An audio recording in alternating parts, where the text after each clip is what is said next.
ఆత్మయైన దేవునికి మహిమ కలుగునుగాక. ప్రియ స్నేహితులందరికీ దివ్య వాక్యోదయం. ఈనాటి పాఠ్యభాగము జకర్యా 12:10. దావీదు సంతతి వారి మీదను యెరూషలేము నివాసుల మీదను కరుణనుందించు ఆత్మను, విజ్ఞాపన చేయు ఆత్మను నేను కుమ్మరింపగా,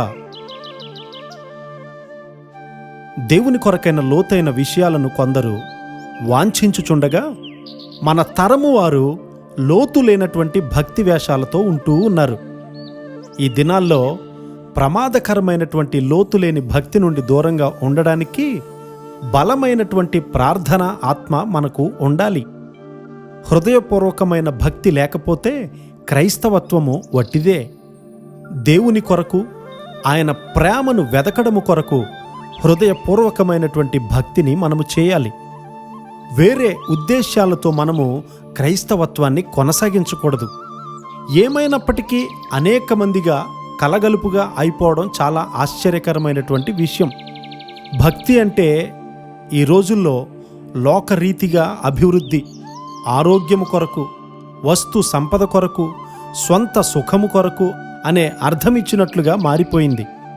అసలు ఇది భక్తి కానే కాదు. క్రొత్త నిబంధన భక్తి అది కాదు. ప్రార్థనాత్మతో తప్ప ఈ ప్రమాదాల నుండి తప్పించేదేదీ లేదని నాకు తెలుసు. కాబట్టి మనము ప్రార్థన ఆత్మతో నింపబడి కదిలింపబడవలసి ఉంది.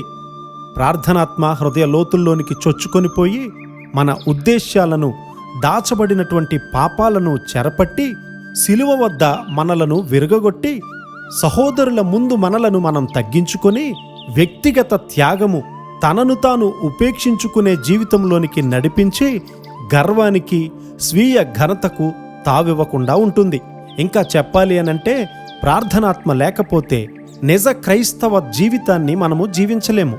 ఇలాంటి ప్రార్థనాత్మను పోగొట్టుకొని ఒక క్రైస్తవుడిగా ఎలా జీవించగలడు? మనము ప్రార్థనాత్మతో నింపబడినప్పుడు మనకు తెలియకుండానే మన చుట్టూ ఉన్నవారికి పాపపు ఒప్పుకోలును వ్యాపింపజేస్తాము.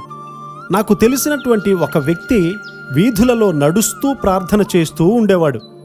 మన దేశపు నైరుతి తీర ప్రాంతాలలో ఆత్మను సంపాదించిన హెబిక్ అనే వ్యక్తి ప్రార్థనలో జయము వచ్చేంత వరకు మాటిమాటికి మోకరించి ప్రార్థన చేసేవాడు. క్రీస్తు వారి కొరకు ఆయన సాధించిన కార్యాలు అనేకమైనవి ఉన్నాయి. మనం జాగ్రత్తపడి మెలకువగా ఉండి విరిగి నలిగిన హృదయాన్ని మనం కలిగి ఉండాలి. మనము ప్రార్థనాత్మను పోగొట్టుకుని ఉంటే దీనముగా ఒప్పుకొని పశ్చాత్తాపపడి దేవుని ముఖాన్ని శ్రద్ధగా వెతికే కృప దేవుడు మనందరికీ సమృద్ధిగా అనుగ్రహించునుగాక. ఆమెన్.